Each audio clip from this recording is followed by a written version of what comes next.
आपके वैज्ञानिक जो नहीं बता सकते वो हमारा किसान बता देता है। वो एक बार आसमान की तरफ उठा करके निगाह देखता है और वो कहता है कि दिन में बद्दर रात निबद्दर, अब बहे पुरवैया झब्बर झब्बर, घाट कहे कुछ होनी होई, कुआं खोद के धोबी धोई। पूरे भारत के क्या हालात हैं और कैसे कैसे क्या क्या काम सरकार द्वारा किया जा रहा है, क्या निर्णय लिए जा रहे हैं, विपक्ष को बोलने दिया जा रहा है, विपक्ष बोल पा रहा है कि नहीं बोल पा रहा है, पार्लियामेंट के क्या हालात हैं, आप सब बखूबी जानते हैं। लेकिन वो जनपद गाज़ीपुर जिसकी एक इतिहास है, इसी जनपद के रहने वाले डॉक्टर मुख्तार अहमद अंसारी ने देश की आज़ादी के लिए जो अपना योगदान दिया उसे भुलाया नहीं जा सकता है। देश को बचाने के लिए इसी जनपद गाज़ीपुर के वीर अब्दुल हमीद ने भारत और पाकिस्तान के युद्ध में अपने आप को शहीद होकर जिस तरह देश प्रेम का उन्होंने पूरे भारतवासियों को संदेश दिया था, उसे भुलाया नहीं जा सकता है। इसी जनपद गाज़ीपुर के डॉक्टर मासूम रज़ा राही ने महाभारत का पटकथा लिखकर पूरी दुनिया में अपने आप को उजागर किया था कि हमारे देश के रहने वाले लोगों के एक महान धार्मिक महाभारत युद्ध को अपनी पटकथा के माध्यम से लोकप्रिय बना दिया था। इसी जनपद गाज़ीपुर के 18 अगस्त 1942 को 8 जवान शहीद होकर देश को आज़ाद करने के लिए एक बिगुल बजाया था और इसी देश की अखंडता और एकता को बनाए रखने के लिए मात्र 9% वोट के मालिक अफजाल अंसारी एक बार नहीं 5 बार विधायक बनते हैं और 2 बार से सांसद हैं। सांसद क्यों? क्योंकि वो हमेशा गरीबों की, किसानों की आवाज़ को सही ढंग से प्रस्तुत करते हैं।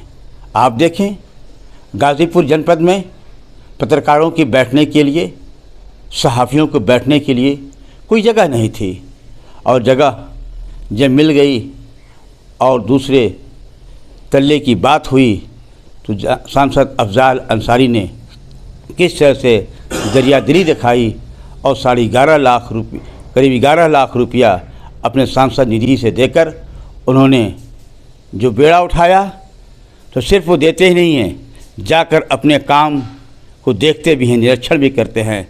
और निरीक्षण जब किया, निरीक्षण करने के बाद कार्यदायी संस्था को सही हिदायत देने के बाद जब बाहर निकलते हैं तो पत्रकारों ने जो मुद्दा उठाया उनसे और सवाल किया था, जो हमारे देश के प्रधानमंत्री हों, इन्होंने वादा किया था कि हम किसानों के आय को दुगुना करूँगा, और किस ढंग से दुगुना हो रहा है कि उन्हें किसानों को मारा जा रहा है। इस वक्त पूरे भारत में उत्तर प्रदेश के इस निर्णय की आलोचना की जा रही है कि उत्तर प्रदेश की सरकार ने आलू खरीदने के लिए 650 रुपया प्रति कुंटल दाम रखा है। इस मुद्दे पर किस ढंग से आपको सांसद अफजाल अंसारी देश के लोगों को, उत्तर प्रदेश की सरकार को न्योता दिया है कि किसानों की आय दोगुनी हो रही है कि क्या हो रही है। आप खुद उनकी ज़बानी बातें सुनेंगे। G72 न्यूज़ के लिए जावेद बिन अली। किसानों के आलू का मूल्य नहीं मिल पा रहा है जबकि सरकार से एमएसपी घोषित कर दी है। बहुत अच्छा सवाल है आपका, बेहतरीन सवाल है। हाँ, बहुत बड़ी दरियादिली दिखाया है सरकार ने उत्तर प्रदेश की। आपने भी पढ़ा होगा 600 कुछ रुपया उन्होंने कुंटल का रेट तय किया, बोरे का नहीं। तो ये 650 रुपए कुंटल, और एक तरफ ये माननीय मुख्यमंत्री जी का ऐलान है लेकिन देश के यशस्वी प्रधानमंत्री जी कहते हैं कि हम तो किसानों की आय दोगुना करेंगे। और आलू की पैदावार में मेरा दावा है कि 1200 रुपए कुंटल से कम पर अगर खरीद होगी तो लागत का आधा मूल्य भी किसान को नहीं मिलेगा। कौन है वो लोग जिन्होंने आपको ये बता दिया? किसने आपको ये बता दिया कि 1 कुंटल आलू पैदा करने के लिए किसानों का हम अगर 650 रुपए कुंटल आलू ले लेंगे तो हमारा उपकार हो जाएगा? ये क्या बात है? 650 रुपए कुंटल, इस पर पुनर्विचार होना चाहिए। हम अफसोस के साथ आपको बता सकते हैं, इसलिए बता सकते हैं कि हम पार्लियामेंट की जो स्टैंडिंग कमेटियां होती हैं उनमें एग्रीकल्चर कमेटी के हम भी सदस्य हैं, जो मानिए 21 सांसद उसमें है, मैं भी हूं उसमें।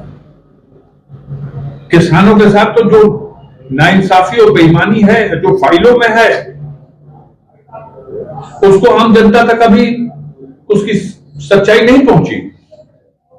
आपको पता है एक दिहाड़ी मजदूर की दिन की मजदूरी क्या है?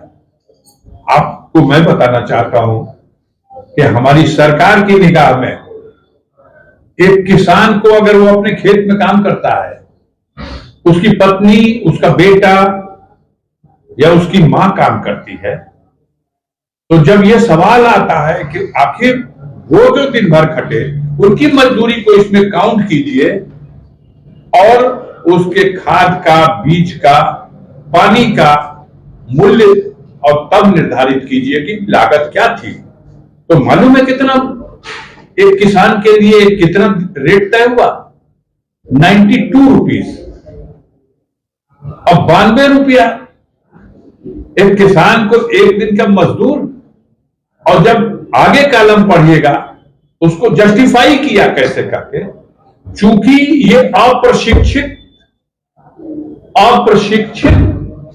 लेबर है इसलिए इसकी दिहाड़ी 92 रुपीस। मेरा कहना है चुनौती और चैलेंज के साथ कि बड़े बड़े ऑफिसों में बैठे हुए ये आईएएस ऑफिसर्स, ये ब्यूरोक्रेट्स, ये किसी यूनिवर्सिटी में जाके डिग्री ले रहे हैं, लेकिन किसान को खेती के मामले में अगर आप ये कहोगे कि ये अप्रशिक्षित है तो इससे पूरी गाली नहीं हो सकती। असली प्रशिक्षित किसान ही है। आपके वैज्ञानिक जो नहीं बता सकते वो हमारा किसान बता देता है। वो एक बार आसमान की तरफ उठा करके निगाह देखता है और वो कहता है कि दिन में बद्दर रात निबद्दर, अब बहे पुरवैया झब्बर झब्बर, घाट कहे कुछ होनी होई, कुआं खोद के धोबी धोई। ये पहले से तमाम तरह के इस तरह के किसानों ने अपने वो बना रखे हैं और उनकी समझ का पैमाना आपके वैज्ञानिकों की समझ के पैमाने से भी अच्छा है। आप कह रहे हैं अप्रशिक्षित है इसलिए 92 रुपया, तो जब 92 रुपया दिहाड़ी हमारी तय होगी तो हमारे बीज की, हमारे खाद की, हमारी जमीन की और हमारे परिश्रम की, हमने जो पानी दिया उसकी आप मूल्य निर्धारित करने में कितनी ईमानदारी बरते होंगे। इसीलिए आपने 650 रुपए कुंटल का रेट आलू का तय किया। वापस लीजिए इसको और 1200 रुपए कुंटल के रेट से किसानों का आलू खरीदिए और जल्दी शुरू करिए। ये ऐसी कच्ची फसल है जो देखते देखते इस धूप में और इस गर्मी में सड़ जाएगी, बर्बाद हो जाएगी। ये मेरी अपील है। आपका बहुत अच्छा सवाल था। सांसद जी, एक और सवाल है। नवरात्र शुरू होने वाला है और मुख्यमंत्री जी ने कहा कि नवरात्र में दुर्गा सप्तशती और रामायण पाठ का आयोजन करना है, तो क्या इसे राजनीतिक माना जाए या धार्मिक रीति से माना जाए? मैं उनके इस निर्णय का स्वागत करता हूं। वो एक मठ से जुड़े हुए व्यक्ति हैं।